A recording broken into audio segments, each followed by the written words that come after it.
Welcome in to another edition of DNVR Rams Live, presented by our friends at Branded Bills. Head to brandedbills.com. Use the code BBDNVR for 15% off your first order. Hope everybody is stoked for the holiday weekend. Hope most of you are able to get an extended weekend here. Have some time to do whatever it is that brings you joy. I'm not a big party guy these days, but I do love the 4th of July. And I know there's all kinds of chaos in the world and whatnot today. And I'm not getting into politics, don't get me wrong.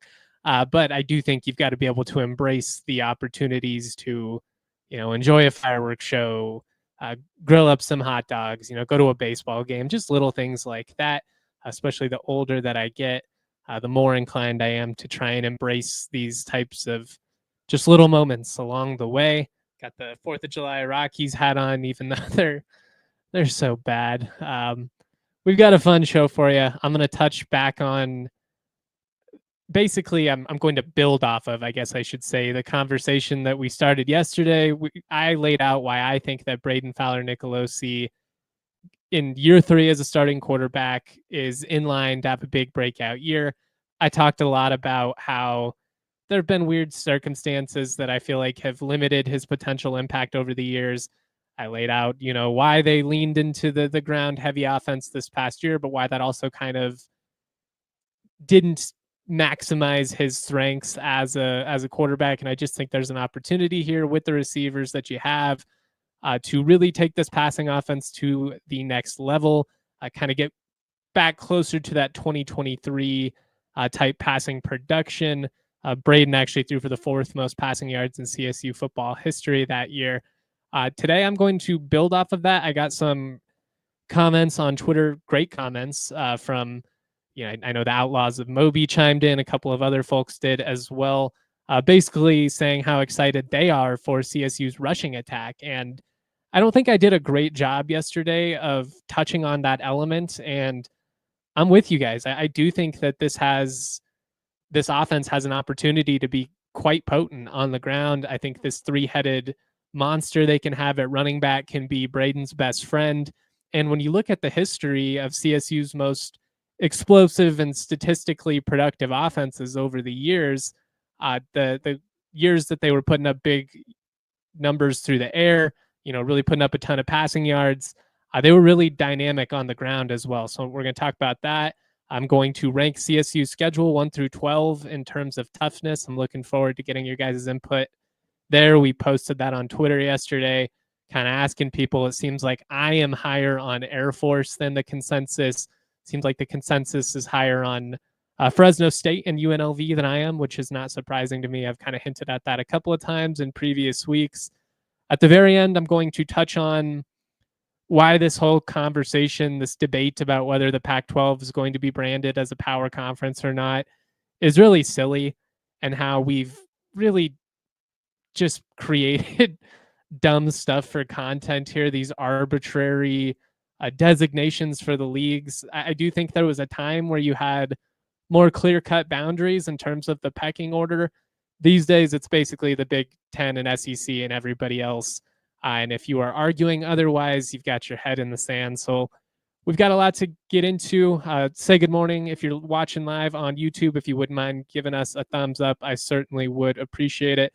Shout out our guy Taylor, always rocking with us. He says, happy 4th of July Eve, y'all. Last major holiday till football season. I cannot wait.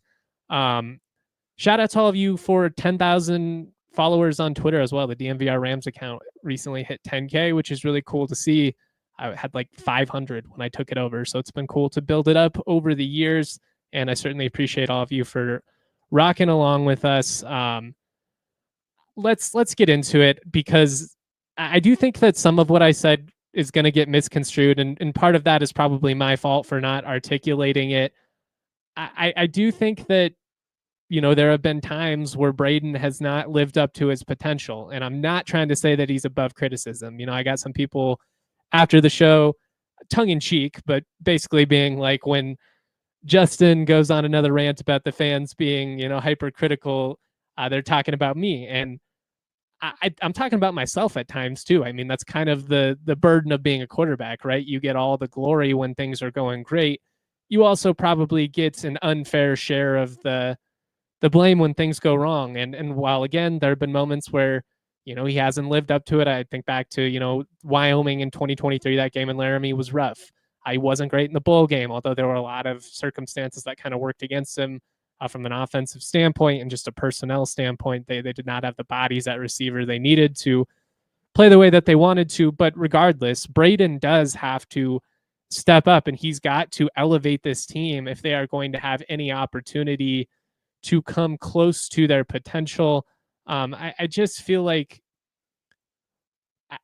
you also have to consider the scheme changes. You've got to consider the personnel. And while I am optimistic about him, obviously he's got to be able to go out and do it. He's got to prove it. He's got to find that consistency from a week-to-week basis. And I think there's some things that you can do to help him in that regard. And one of them, I really feel like is leaning on that ground game, because you've got the depth in the running back room. It's arguably the deepest position you have on the team. I feel pretty good about tight end as well. And, I'm high on the corners that they brought in, but I think if you went top to bottom, they've got at least 3 guys that are capable of being a starting running back at this level. And they've got 2 or 3 other guys that I think are capable runners that you could work into the mix as well. And that's really, really exciting, because I do inherently believe that at the end of the day, a team is really going to go as far as a quarterback is able to take them. It's also paramount to have that strong rushing foundation that you can lean on. The best teams, if you're going to beat, championship contenders, you got to be able to run the football. And when you look at the history, like, there's no reason to think that Brayden couldn't put up a big year from a passing standpoint, go 3,500 plus yards, have a top 5 passing production season, and not also be a team that, goes for 2,000 plus on the ground combined. I do think it'll be a group effort. Like I said, the 3-headed monster earlier. Maybe you won't necessarily have 1,000-yard rusher, although that would be a good sign. Funny enough, I was going through the stats while I was prepping for this show, and you look back at the most prolific seasons that CSU quarterbacks have had from a passing yardage standpoint. Grayson, he holds the throne at number 1. He threw for 4,006 yards in 2014, was masterful that year, played the position as well as anybody has in this program, at least in the 21st century. But the Rams also had 2,000 yards on the ground that year. I mean, D. Hart went for close to 1,300 himself. They rushed for 24 touchdowns as a team. Trace Gerald's had about 450 on the ground. Jason Oden, there's a throwback name for you. Safety, then a running back, then a safety, then a running back again. He went for like 300 yards on the ground. But that's not the only time that's been the case. Like, actually, if you look at 5 of the 6 leading seasons in terms of individual passing yardage, all of them had a 1,000-yard rusher except for one, and that was Brayden in 2023. And while it was fair to point out that he threw too many interceptions that year, I've heard the fans, I've seen some people in the Toyota chat as well. People are going to troll. It is what it is. Those interceptions lack context. And first of all, like 3 of them were on Hail Mary situations at the end of halves where you're basically just saying, screw it, let's see if we can make a play here. There were a couple of tipped balls. Obviously, the total is not great, but he cut it down to 9 this past year. But I do think part of the reason that the Rams did struggle with turnovers at times, one, Brayden tried to be Superman occasionally, probably trying to do a little bit too much.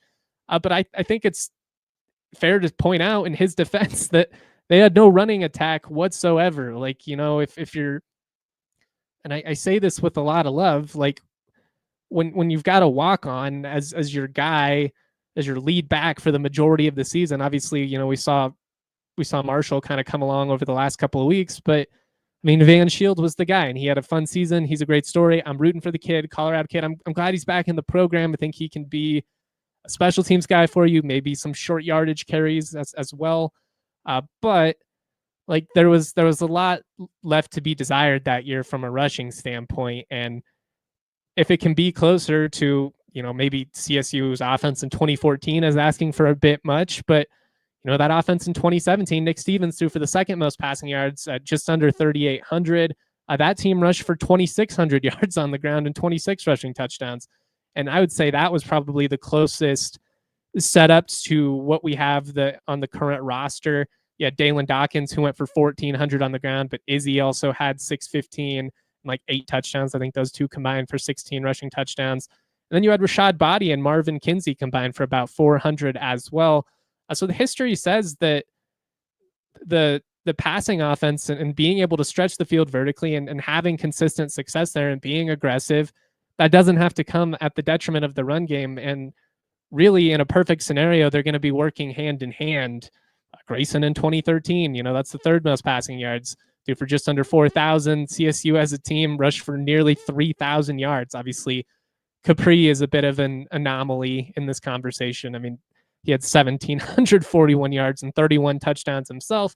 But Donnell Alexander and Chris Woke, they combined for about 800 yards themselves. So I just think there's a lot to work with. I think that if you're able to get that ground game going, if you're able to use these backs in a variety of different ways and lean on their deferring skill sets and get them all going in a rhythm, there's an opportunity here for the offense to really get in a rhythm. And I just think that if you are going to be aggressive with the vertical passing game, it's only going to open things up for you down low. Like if you're dropping bombs all over the field, it's going to open things up in the trenches for you, and vice versa. If you're running it down their throats, they're going to try and stack the box. Boom. Now we're going play action over the top.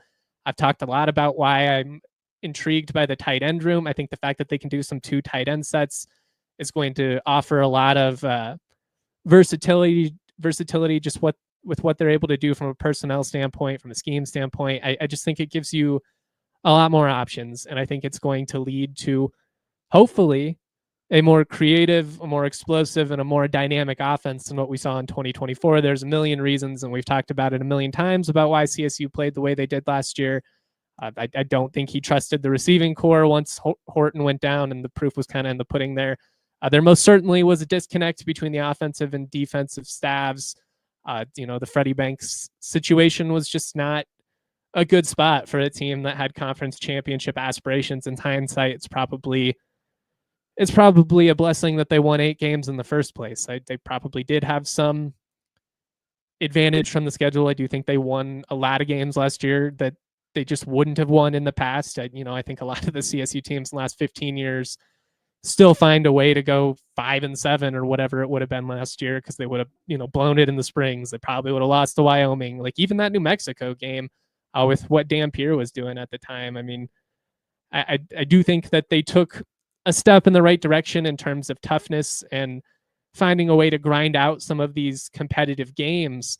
But if you really do want to be a team that, pushes Boise State and whoever else is in contention, UNLV, San Jose State, Fresno, or some of the popular picks, if you're going to push those teams and you're going to be a championship caliber team, you're going to have to be able to have a lot more success stretching the field, and you're just going to have to strike a lot more consistent fear in opposing defenses with what you're able to do through the air, with a third-year starting quarterback, with a line that, knock on wood, going into the year, you feel pretty good about. You've got a diverse receiving core. You've got a great tight end group, and again, just a really dynamic running back room. There's no reason to believe that this needs to be some type of vanilla approach. And I mean, if you're still in a position as a play caller where that's what you're doing, then you got to ask yourself, like, do you really trust your quarterback? Like, do you trust this veteran to go out and give you a shot to, make some plays and win some of these tight games? Because the schedule is going to be a lot tougher. We're going to get into it here in just a second. We're going to rank the schedule 1 through 12 just in terms of toughness. But I think the running game has a chance to be Brayden's best friend. And I think if he has some success and he finds some confidence and they get him in a rhythm and they go tempo and, they're hitting some of these guys down the field, and then they're running the ball with Jalen Dupree down your throat, and they're getting Justin Marshall in the open field and Lloyd Avance, in the mix in the screen game.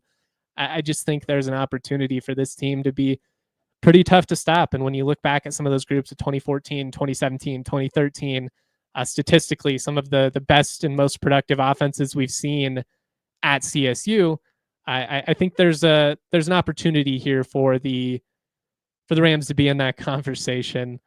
Shout out to everybody rocking with us this morning on YouTube. Keep it polite in the Toyota chat. I don't care if you're a Buffs fan and you want to rock with us. Just be cool about it. You don't have to be a dweeb.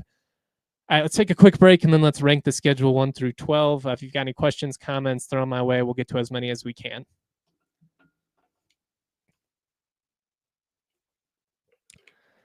Cake is the business owner's home mortgage partner.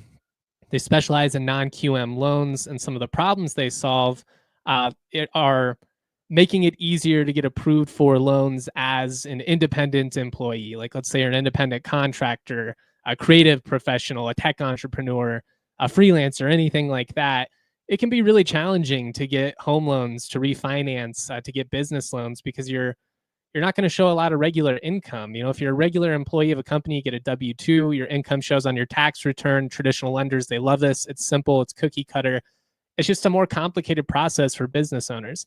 By maximizing legitimate business deductions and expenses, business owners can reduce their taxable income and keep more money in the business. This means that their tax returns show little income. Most lenders don't understand this type of complex income, so they get denied for home loans and refinancing. Cake can get business owners approved by validating your cash flow through bank statements, through certified profit and loss statements, or through business tax returns. Good for creative professionals, freelancers, anybody who works basically on their own terms. Head to the link in the description to get started. Cake Mortgage Corporation, equal housing lender, NMLS number 1734623. Licensed in Colorado by the Division of Real Estate. Terms and conditions do apply.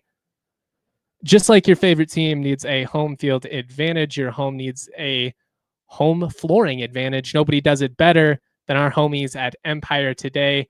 They can help you get that. Empire Today has flooring experts, dedicated flooring professionals who focus on flooring every single day. It's not one of those big box scenarios where you're walking aimlessly and everybody there is dead-eyed and you're not sure if they have any idea what they're talking about. The people that work for Empire, they live flooring, they breathe flooring. And they make the process so much simpler. You can do it right from home. Their app, you snap a picture, boom, see how any flooring is going to look. Schedule a free in-home estimate today, because some things are just better at home. DNVR listeners can receive a $350 discount when using the promo code DNVR. Yes, you heard that right. $350 discount with the code DNVR. Restrictions to apply. Visit EmpireToday/DNVR for full details.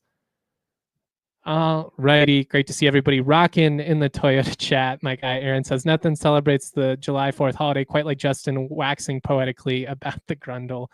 We're almost there. Don't worry. We're always going to be talking about the Grundle on this show, as long as Mando's a partner, that is. I appreciate everybody tuning in with us and keeping the chat fun, keeping it lively. Taylor wants to know, has anyone bought a jersey off of, what does that say, Grexy? They have some good looking CSU jerseys on there for only $75. Once you send me that link on Twitter, I'll check it out and I will spread the word. We'll see if we can crowdsource that. We've been crowdsourcing a lot through the Twitter account. We posted this morning, retweeted. Let me make sure I get their handle right, because I want to give them credit. CSU Evan asked us if there was a walkout song for CSU football. Like Virginia Tech's got Enter Sandman. What would it be? My guy RG replying with Fum Song. Great selection. The tough part is I feel like if you do one with like Colorado roots, it's going to be some John Denver type song, which I love, but it doesn't go with the pump up vibe. Even Fum Song is great. I'd be into that just because I'm a CSU history dork. Rocky Mountain Way, my guy Frank Trimble says that'd be a good one. That'd be kind of fun. Rocky Mountain High would be cool, but it's, again, I just don't know if that's the right vibe. Like Enter Sandman's getting the people going. Kyle Griffin says Sugar, we're going down swinging. Fall Out Boy, that's a good one. I'm a Ram, Chris Stapleton. Loser by Three Doors Down, somebody says in the troll. Oh, that was actually a pretty funny reply. I'm not gonna lie. All right, let's rank CSU's 2025 schedule. Let's go through the factors. I want to hear what you guys think about this. Jack says, does CSU win 5+ games this year? Well, their win total is set at 7, I believe, so they better. You got 7 home games. If you can't win at least 6 games with 7 home games, that's a tough spot, especially for year 4 of a program. They went 8-4 last year in the regular season, took a major step in the right direction, but I do feel like the way the season kind of fizzled out, losing 2 of their last 3, kind of being a no-show against Fresno State. And then obviously the bowl was just a disaster. Extra salt in the wound because he had all the Ram fans there. It could have been such an epic moment. It could have been, like the 2013 New Mexico Bowl where you just ride that high all winter and you carry it over into the season. And then, if this season would have played out like 2014, that would have been something. And I guess it still could. But I do feel like there was this feeling of wanting more and kind of, I don't know, like, I don't want to say that it felt hollow because to me, I think that's ridiculous. You beat two rivals, you won 8 games, you made a bowl for the first time since 2017. It was objectively a success. It just took a lot of wind out of your sails, and that having been the last taste that was left in your mouth, essentially, I just feel like it was hard to overcome. This is a team again with seven home games and a schedule that is tougher but still manageable. This is a group that's absolutely got to win, 7+. Depending on who you beat, there's some leeway there, give or take. I'd really like to see them win 8 or more again and make the championship this time. That sure would be nice. But it is going to be tough because you go to Boise, you play UNLV, you were able to avoid both of them last year.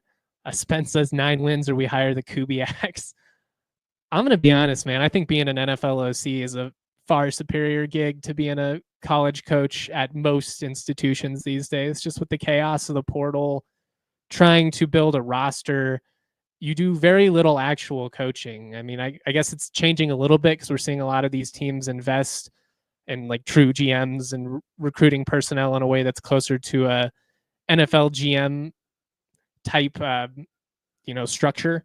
But I don't know, man. I think being an NFL OC is a pretty good gig. And even if it is your alma mater, I think it would be tough to walk away from that to deal with the portal and recruiting and just everything you have to deal with on the college side of things. Now, if you're in a Nick Saban spot, you're in a place where you can do no wrong. Like that's different.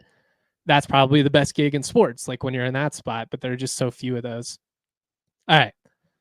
We're going to rank through this 2025 schedule 1 through 12. Chime in with your commentary. Tell me who I'm too high on, who I'm too low on, all that fun stuff.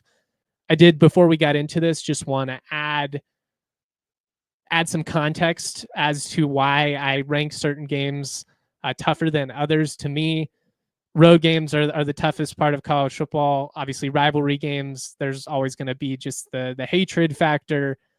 A league game, to me, more times than not, I'm going to emphasize a tough league game over like a big P4 game in early September, only because like it counts for so much more. And when you're playing a big opponent in November and there's a lot at stake, your postseason's on the line, potentially coaches' jobs on the line. To me, like that's just a lot more stressful than, a week 1 matchup against a Power 4 school. Sure, you would love to show out in that game against Washington. I think they're going to be a much improved team. I think they're going to be the most talented team probably that CSU plays this year. I didn't end up putting that 1 though, and I'll be curious to see if you guys agree with me or not. I'm going to start at 1 and go to the top. Usually we go the other way to try and build suspense, but I think the top games are a lot more interesting to talk about than, Northern Colorado. I'm not even going to get into that from a preview standpoint. Win the freaking game. If you lose to UNC, there's not much else to talk about with this schedule. So starting at 1, I think at Boise State is the toughest game on the schedule. I think just the fact that it's a conference game in late November, Saturday, November 22nd, probably going to be a night game, probably going to be cold as hell. Potential Mountain West Championship implications on the line for both teams, potentially college football playoff access on the line for both of these teams, more likely Boise State based on the history. But if you're shooting big, if you're hoping for CSU to take that next step as a program, if you won the conference this year, in theory, you should be in a pretty good spot to get access to the college football playoff. But I just feel like that game in Boise, a place where you have historically had almost no success. I mean, you're 0-6 there, but it's been a bloodbath. Average margin of defeat in those games is 24 points. Haven't kept it within single digits since 2016. Bobo came close. I felt for him when I was going through these schedules again and just kind of reminiscing back on on some of those woulda, coulda, shoulda moments. They had, what was it, like 3 successful onside kicks in 2016, so that kind of made the score look closer than it actually was. But historically, Boise has been a place where you have gotten curb stomped. And when they went there in 2022, Norvell, they didn't even have the roster to compete. Like, they just didn't have the horses. It's a much different situation. Obviously, you finally beat them in 2023 before not getting them on the schedule last year. How hungry are they for revenge? I guess we shall see. It's going to be a lot of different pieces at this point. You saw Talon Green, playing quarterback at that point. Genty's obviously gone. And honestly, Boise fans, they tweet about it and they make jokes about blowing that game. And I get it, because we all lived through 2017. It was a freaking nightmare. You're up 28-3, you're up 14 with 2 minutes left, and you find a way to lose in overtime. Those are the kind of losses that just leave you sick to your stomach. But if you're a Boise fan, shouldn't you be a little bit thankful for that? Yeah, you don't get to troll CSU in the same way and say you've never lost, but you're still like 12 or 13-1 or whatever it is against CSU all time. And that was the beginning of the end for Andy Avalos, which got you guys in a position where you get Danielson, you go to the playoff. I feel like that was a almost good moment, if we're looking at, sliding doors here. I think that game at Boise State is going to be the toughest. I think Boise's going to be the preseason champ. I think Maddox Madsen's going to be the preseason pick for Offensive Player of the Year. Although I would push back on the fact that their running game is really going to be what's their biggest strength as a unit. They've got 2 really, really, really talented running backs, and it's just going to be a tough one, especially at that stage of the season. I think closing with Boise on the road and then Air Force at home and potentially the last game of the series, when those guys are going to want to win, for Troy Calhoun, that's not a super optimal way to close out your season. Second toughest game, I did put Washington. I went back and forth on this. The 3 toughest games I am going to all have as road games. I just think there's nothing harder in college football, and especially when you've got the convenience of 7 straight home games and back-to-back seasons, it makes those road atmospheres stand out that much more. They did go 6-7 in 2024, but they were 6-0 at home. Jed Fish is a phenomenal coach. I think they're going to be a lot more consistent than they were last season. The travel is definitely a factor, but hey, you signed up for this. Damon Williams Jr., young quarterback that took over late last year. He was a stud, put up big numbers in the bowl game. They got Jonah Coleman back in the backfield. He's a 1,000-yard rusher. Denzel Boston at receiver. It's going to be a really dangerous offense, dual threat quarterback that can run around, extend the play. Really going to trust your defensive discipline. That's going to be a really interesting test for this new CSU defense under Tyson Summers, which is going to approach things significantly more aggressively than what we saw under Freddie Banks. They truly are going to go man coverage. That you're going to see them send the house. Like, if there's one thing Summers loves to do, it's send pressure. They went out and they added guys in the portal to be able to play this way specifically, which was great because, again, I talked about that a lot in the spring about not being sure if they had enough depth to truly be that aggressive. But I really like what they've done from a transfer portal standpoint. And it's a really tough game. I ranked it below Boise for a couple of reasons. I think Washington, on paper, probably a deeper, more talented roster. It's also a week 1 game that's going to kick off at 9 p.m. Mountain Time. And if you lose it, I just don't think it's the end of the world or anything like that. You can still accomplish all of your goals. You could still win the league, make the playoff. It would be nice to see a far more competitive matchup than what we've seen in most of these matchups against Power 4 teams in the Norvell era.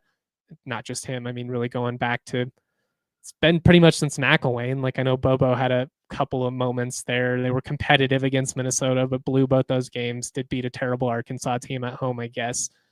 But it would be nice, to get one of those Boston College type moments where you rise up and you finally win one of these games. I think Washington State probably is more realistic out of the former Pac-12 teams. But again, like, if you lose that, as long as you don't lose a bunch of dudes to injury, it would be nice to avoid getting embarrassed the way you did against Texas. But to me, like, that's not a game that defines your season one way or the other. And the game against Boise State potentially could, depending on where you're at that stage of the year.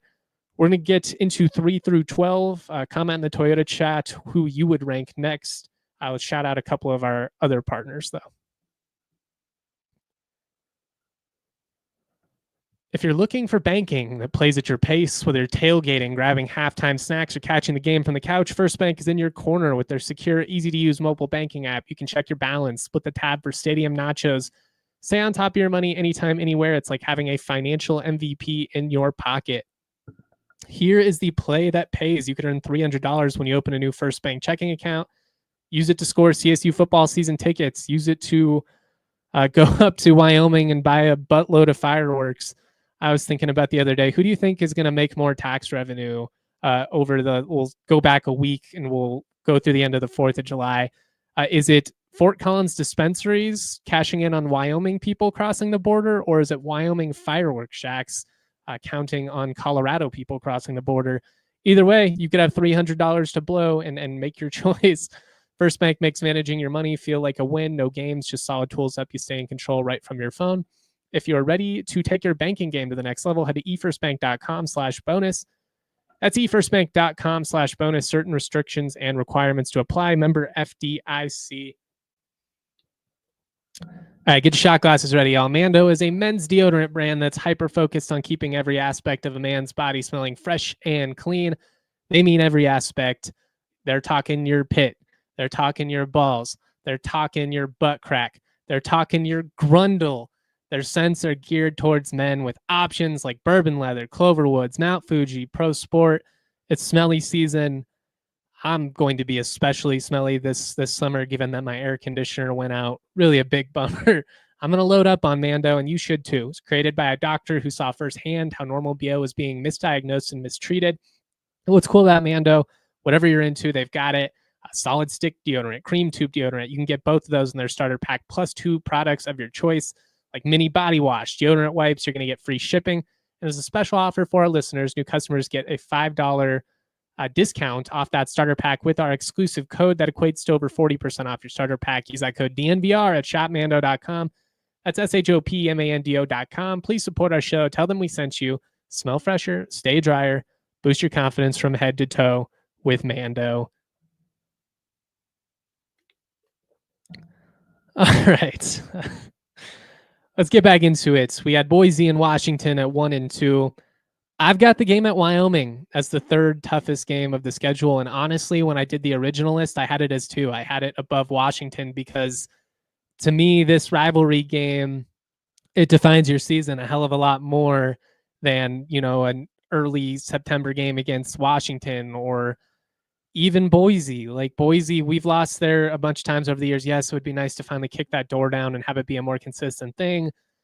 But I mean, Wyoming, they're going to have a little bit of extra juice just given the way they struggled last year. I've never seen a Wyoming offense look as incompetent as they did last year. Their defense played their ass off.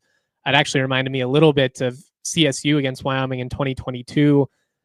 All love to Giles Pooler. He was in a tough spot starting that game, with very few offensive weapons and no O-line ahead of him. But the defense played their ass off that night, and you just kept thinking, like, man, if we just had even a remotely competent offense, this probably is a win. It's at least a ball game. And I'm sure Wyoming felt that way last year. They were hitting, they were playing hard defensively, but offensively it was just absurd. I mean, the game ended with like 3 straight drops. Like never really seen anything like that from a body language standpoint. I would assume that we're going to see a much more amped up, ready to go Wyoming team in Laramie. It's a place you haven't won since 2014, 25, 27, and 4 all time. So have had some success there. Actually won 3 out of 5 before, losing the last 4 in Laramie. What does Caden Anderson look like under center? They've got Michael Gillenborg back, John Michael Gillenborg at tight end. He's a stud. Do they have enough weapons?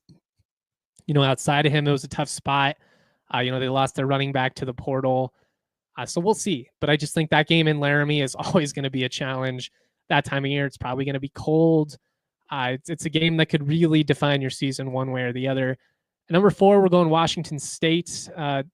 TBD in terms of how dangerous they really are going to be. Jake Dickert, he obviously bolted for Wake Forest.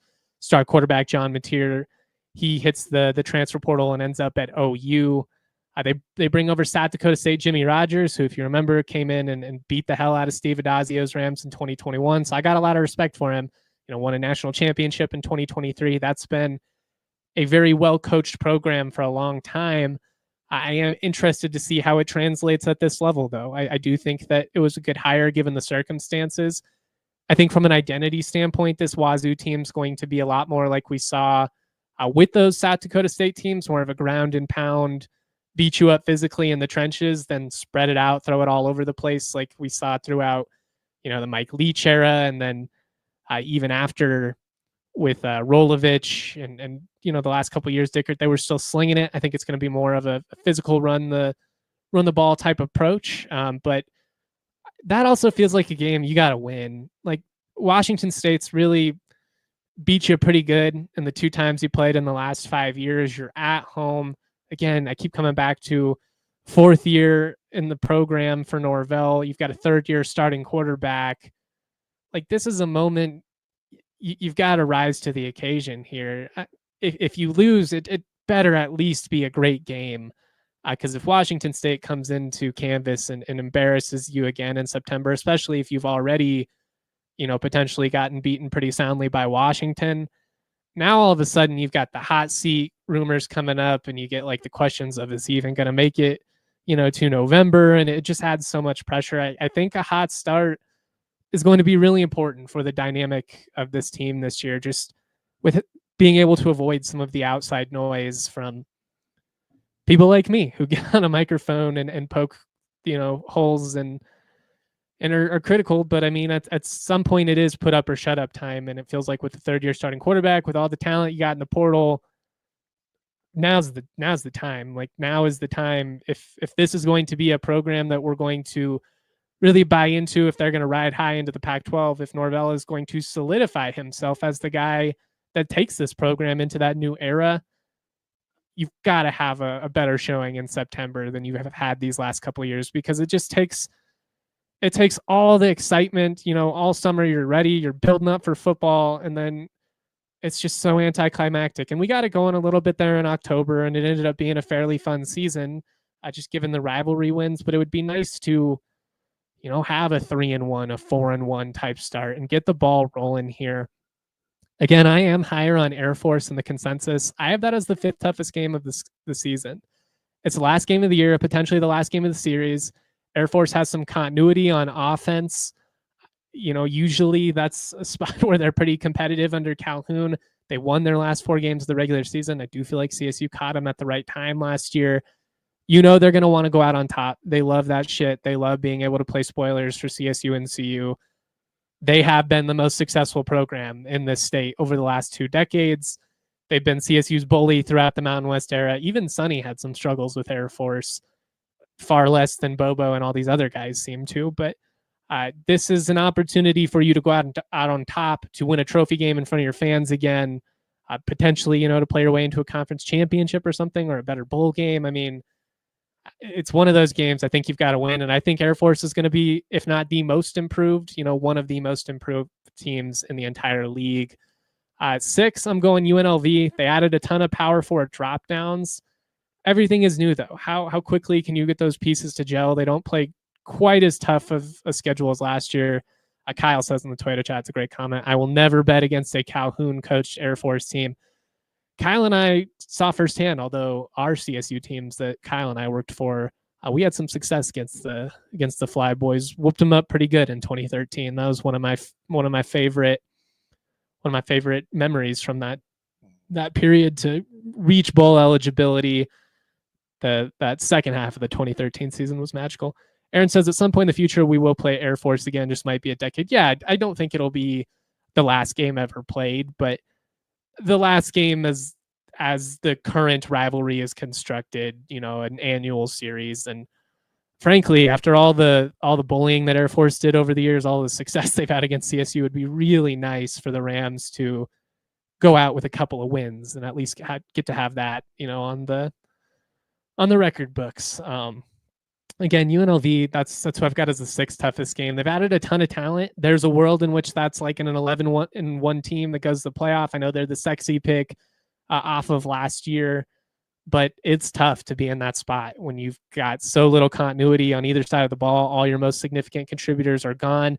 What happens if that team starts slow? And some of these guys who came to UNLV from the bigger programs thinking, man, I'm going to be a star here. We're just going to roll. What's that dynamic look like? I've heard some things about Dan Mullen over the years. Think he's a good coach. Think he's a good offensive mind.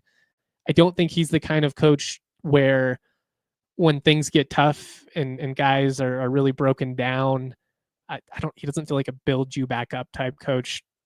Purely speaking from the outside looking in, obviously I've never covered him or anything like that. But that's where we're at. 7, I've got UTSA. 5 straight winning seasons. They've won a bowl game in back-to-back years. They finish stronger than they start, so you like that you get them in September. They were 1-6 on the road last year, so that makes you feel a little bit better. A team a lot like Washington was far better at home. But they do bring back Owen McCown, who's a solid quarterback. I believe he started at CU before transferring to UTSA. If you were ranking starting returning quarterbacks based on the CSU schedule, he's probably in the top 3. So like there is a world where a well-coached program comes into your building and really turns your world upside down. We talked about it earlier, the importance of getting a hot start. I think these home games in September, against Washington State, against UTSA, against Northern Colorado, you could really earn yourself a lot of goodwill and a lot of good faith by taking care of business and not only winning these games, but like winning decisively. Because even when you look back at UNC and UTEP last year, you won those games comfortably. You didn't roll like you would have hoped to. It wasn't a Savannah State, we're hanging 70 on you. And I would really love to see that. UTSA, you're not going to do that to that type of team. Just win the game. Jeff Traylor's an incredible coach, got a veteran quarterback. Defensively, they were kind of a disaster last year, so I am interested to see how that plays out. I think CSU should be able to move the ball on them.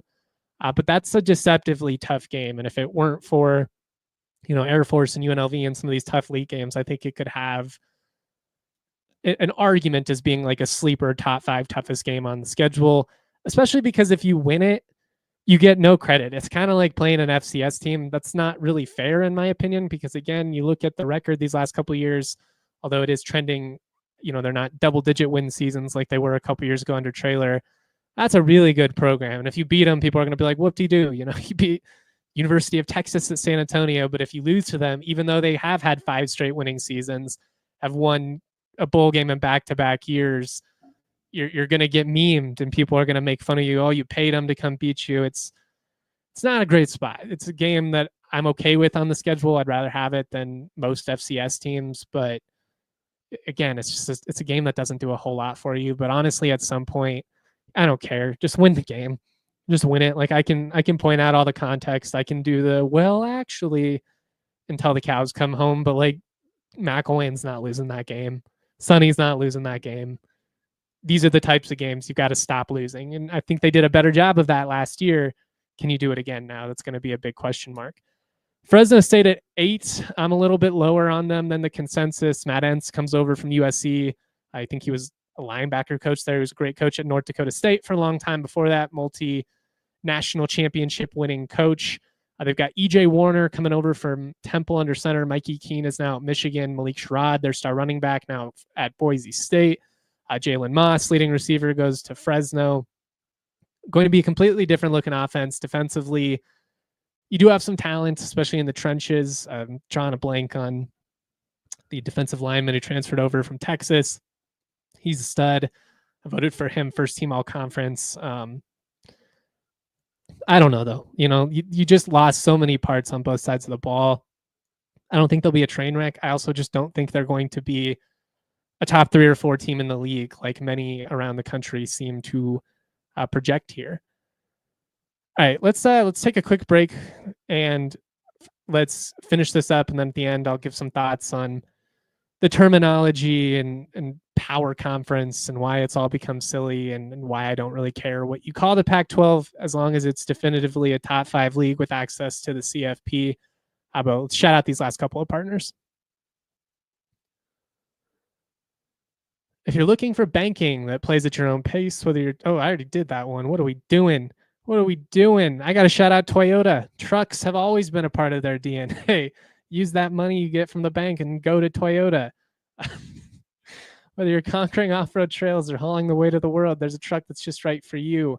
They've offered 17 models with available all-wheel drive or four-wheel drive, like the Epic 4Runner. They've got more low and zero-emission vehicles combined than any other automaker to give customers numerous choices to reduce their carbon footprint, 16 hybrid vehicles to choose from, like the Tundra iForce Max hybrid truck. Toyota SUVs take command on the road and on the trail so you can explore the road less traveled without sacrificing smooth city rides and SUVs like the RAV4 and Grand Highlander. Toyota, a proud partner of CSU Athletics and the official vehicle of DNVR. Toyota, let's go places. Ooh, we're shouting out Game Time for the first time in like a month. Shout out to our longtime partners, Game Time. Love to see it. Use the code DNVR. Get $20 off your first purchase with Game Time. If you're going to the World Cup next summer, Game Time is offering exclusive zone deals through FIFA. You can get 10% off to the exclusive zone deals for the FIFA World Cup matches next summer. Game Time makes getting tickets to your favorite events easier. Their Game Time Picks is a great curation feature that makes it easier to see the best deals that they offer. They have so many tickets offered at times it can be overwhelming, especially if you're in a hurry. With that Game Times Picks curation function, it's just going to show you the best of the best. You can get a panoramic view from your seat before you buy, so you make sure it's not obstructed, something weird like that. They've got the lowest price guarantee and some of the best ticket coverage in the industry. Take the guesswork out of buying tickets with Game Time Picks. Download the Game Time app, create an account, use that code DNVR for $20 off your first purchase. Terms to apply. Again, create an account, redeem that code DNVR for $20 off. Download Game Time today. What time is it? Game time. All right, Kevin says the UTEP game was maddening last year. Yeah, that was a really frustrating game. That was like right after I went through a really traumatic incident in my life too. So it was just a combination of me being dead to the world and disheartened by what I was seeing from a football product. Aaron says at the same time, the San Jose State game last year was maddening, except they ended up being decent at the end of the season. I think defensively, that was the most impressive game of the Banks era, actually, with what they were able to do to limit Nick Nash and a potent passing offense. They did a really good job against Stampier as well. But that just offensively, the struggles, and that goes back to like what we were talking about both yesterday and at the beginning of the podcast of you've got to be more dynamic offensively to make some of these more like 50-50 type matchups be less of a headache and less stressful and just to have a chance against these real better teams. Kevin says, looking back, most of our games were maddening except maybe UNC, Nevada, and Wyoming. Even Nevada had its moments. There's last couple of years have been so weird. All right. Number 9, let's wrap this up, and then I'll give a couple of thoughts on, the Pac-12, and we'll call it a day, call it a holiday weekend. Hope everybody's safe out there, has fun. I've got at San Diego State at number 9. What can Sean Lewis do with this offense? We shall see. Lose your quarterback, Danny O'Neill, to Wisconsin. You lose Lewis Brown to CSU, and then now he's at Baylor. I just don't know what they're going to look like offensively. They're always athletic defensively. They always have guys that can rush the passer. White is a solid edge rusher. They're going to be athletic in the secondary. Like they should be a good team. I view this as a very winnable road game.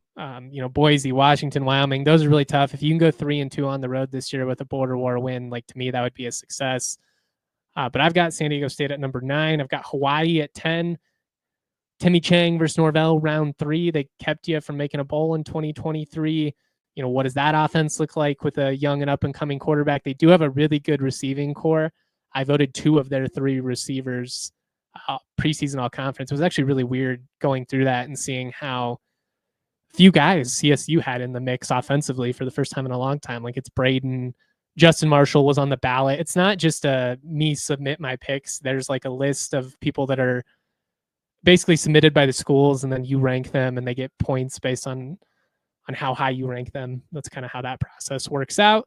But Hawaii, I did Ashlock, and I'm trying to blank on the other guy's name right now. They've got 2 really good returning receivers this year, and that Timmy Chang offense, maybe they open it up. I've got New Mexico at 11, although I think Eck was a pretty good hire. I think they're going to run the ball well. It's just tough. Like they had the best season that they've had in almost a decade, and they just get gutted by the portal. Lose your coach to a in-conference rival. It's never a fun situation. But I do think They're heading in the right direction. And I think Eck was about as good of a hire as you could ask for in that circumstance for that football program. Let's be honest, it's not the bell of the ball. There's a lot of tough hurdles to overcome with that job, but they bring in a ton of FCS kids who can play. I think they'll be competitive. I don't think they'll get run every week or anything like that, but that's a game you got to win, especially if you're going to be in the mix. Finally, we've got Northern Colorado at number 12, and excuse my language, and please don't be offended if you went to UNC, because I love the school. I have a lot of friends that went there. I root for UNC to have success, but in my notes, I just put win the goddamn game. I don't care. They could have an FCS All-American at quarterback and an elite defense. I don't care. You have to win that game at home. We're not going to get any deeper than that. Beat UNC, point blank, period. If you can't win that game, everything else that we have talked about at this point is moot. Like that. If you lose that game, to be honest, at home, you might have to fire the staff on site. Like that's how embarrassing that would be at this point. We've seen it happen before, so I'm not one to overlook FCS opponents, but this isn't North Dakota State coming in to Hughes. This isn't South Dakota State coming in a couple of years ago. This is the worst team in the Big Sky. It's a really tough gig. They've got to win it, just point blank, period. Beat the hell out of them. I'm not saying you got to embarrass them or run the score up or be malicious about it. You're not trying to drop triple digits or something, but 50 plus, like that's what I want to see in that type of game. And I think with a third-year starting quarterback, there's really no expectation other than that, and a really good backfield. So kind of just summarizing that real quick. Boise 1, Washington 2, Wyoming 3. Those are the three toughest games I have on the schedule. Then Wazoo, Air Force, UNLV, UTSA, Fresno, San Diego State, Hawaii, New Mexico, Northern Colorado. Looking forward to the comments and tweets telling me why I'm an idiot. But I did think it was kind of a fun little exercise to go through and kind of set the scene and lay out some context for those various matchups. A lot will be sorted out between now and then. Like it's one thing to do this in July. It's another to do it in September when you see some of these teams in action and injuries happen. Like there's a lot of things that can happen between now and then is basically what I'm trying to say.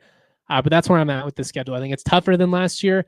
I think it's manageable though. And I think with the playmakers you have on both sides of the ball, even though there are a lot of moving parts, a lot of new pieces, you're going to need to mesh quickly. I think there's a chance here for this team to be pretty good, and I'm excited about the possibility. All right, before we go, if you've got any questions, comments, etc., throw them my way in the Twitter chat. We'll get to as many as we can here. Aaron says, GMFR, beat their breaks in. Kyle says, need to be convincing 3+ score game at halftime and will be in hand by the third. I completely agree. Like this needs to be one where you don't sweat at any point. Maybe they score, maybe they even score twice, whatever, against third stringers. But this needs to be one where you make a statement. And man, it would be nice to see them earn some style points in some of those more challenging matchups as well, like a UTSA or a Washington State. Just winning one of those games convincingly, even like a 10-point win, would do wonders for the optimism and for the outlook from the fans going into the year. We've been hurt before. We're a group that are constantly waiting for the other shoe to fall because the history says that's what's going to happen. I don't blame anybody that's cynical at this point. I don't blame anybody that's fed up and frustrated. But I inherently try to be as optimistic as I can. And I think there's reason for optimism. But at the end of the day, this team has to go out and they've got to prove it. They've got to earn it. You need BFN to take his game to the next level. You need this offense to open up and be more explosive. You need the scheme change defensively to pay off. You can say all that stuff and you can blitz a bunch more and then play more aggressive coverage. But if you're not getting the results, it doesn't really matter. So you need the results. It's put up or shut up time for CSU in 2025. Last year can't be the ceiling, period.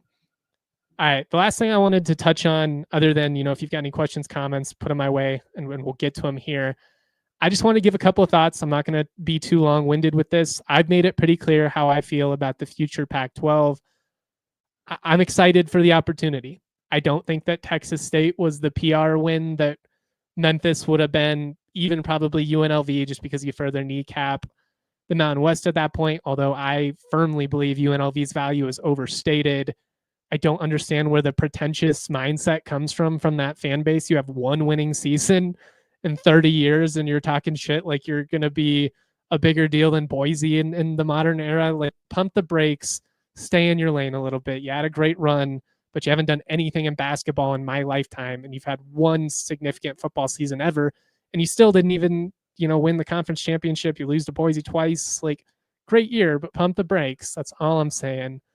But I do think that Texas State is a logical move given the circumstances. I think they're a school that is growing. They're betting on themselves. And I like that it has been reported that there are some stipulations in place regarding spending from the athletic department. So like they're going to get a lot more media revenue, but they're going to have to then in turn invest it in their athletic department, which is key in being able to sustain all this. You don't want to just take the payday of going into a bigger league and then, sit on your hands and not do anything from there. I think there's a world where you look 5 years from now and we've had some fun games. We've had a lot of parity and competitive matchups, and the Pac-12 has reestablished some brand value. And I really do feel like it is definitively at worst the fifth best conference. I think they're going to have college football playoff access, and I think it's going to be an even better basketball conference. There's a lot to be excited about here. What I don't care about is people going back and forth on the semantics of, is it a power conference? Is it not a power conference? Who cares?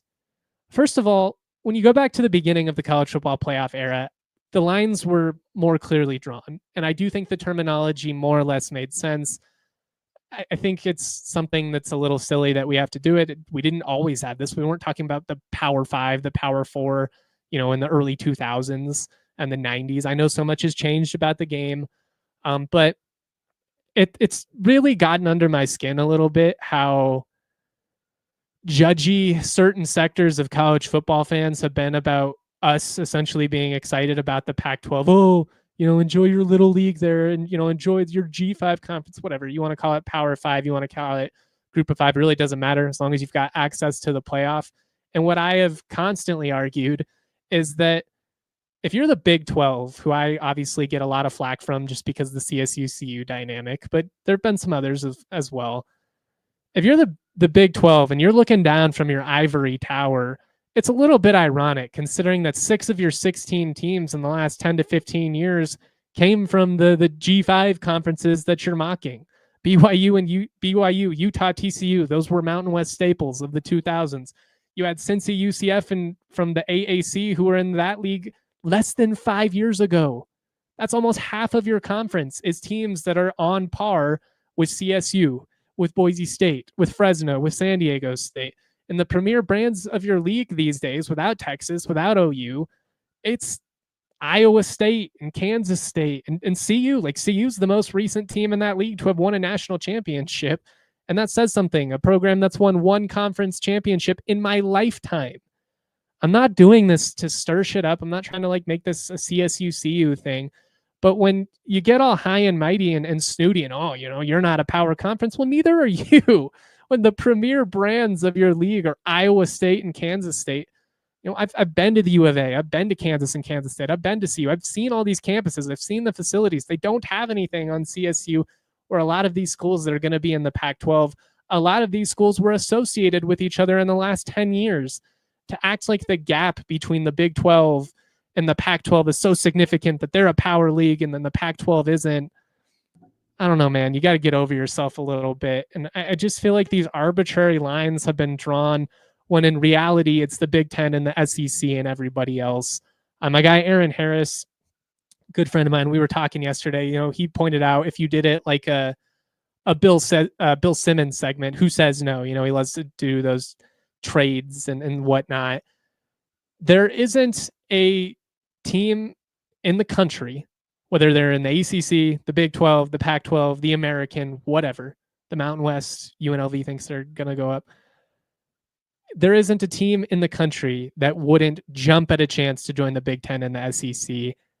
Everything else is still in flux at this point. And if you're doing a pecking order, it's probably ACC third, Big 12 fourth, Pac-12 fifth. But the gap between 5 and 3, it's not nearly as significant as the gap between 3 and 2 and 3 and 1. I see all this commentary and people acting like schools like Boise State and Oregon State and Washington State, we're not going to be associated with the UTEP and Northern Illinois or the MAC or something like that. It's all arbitrary. But if you want to get all high and mighty, like, do we really think Boise wouldn't have been competitive every single year in the Big 12 over the last 15 years? Probably even won it multiple times. UNLV went out on the road last year and beat Houston and Kansas, both on the road. The gap between the haves and the have-nots, it's significant. But the Big 12, the ACC, you're closer to the have-not conversation than the haves. Yes, you've got a better media rights deal. Yes, you've got an established brand, which helps your cause, and that's part of why these schools are going to lean into the Pac-12 and not go to the Mountain West. Those brand banners do mean something optically. But when you really look at the details here and you look at the gap between the ACC and the Big 12 and the SEC and the Big 10, it's baffling to me how pretentious some of this commentary is and how just douchey it is, honestly. Like, I've said it a million times. What were we supposed to do? Like, what were these schools supposed to do? Just sit and do nothing? Like, we're making the best of a bad situation. We're trying to make a league that's fun for us, and we have to listen to these dorks come in. Oh, not a power conference. Oh, little brother. It's ridiculous. It's ignorant to your own status in the current regime. And I'm just over it. Like, I'm sure I'll get some trolls on Twitter that mock this and people that come back in and comment after the fact. And I really don't care, because as well as I do that we're all closer to the same side of the street than you want to admit, which is just the reality in 2025. It sucks that the Big 10 and the SEC did this. I think what would be best for college football is if the ACC and the Big 12 started trying to make decisions that were better for all of us instead of trying to keep up the illusion that they're on par with those other two leagues. That's my 2 cents on it all. Shout out to everybody for rocking with us. I hope everybody has a very happy 4th of July weekend. Enjoy it. Be safe, make smart decisions. Don't drink too much, all that stuff. Thank you for listening to the DNVR Rams podcast presented by Branded Bills. Head to brandedbills.com. Use that code BBDNVR for 15% off of your order. Much love, y'all. Appreciate everybody for rocking with us. Always proud to be. Peace. We all silly like the mayor.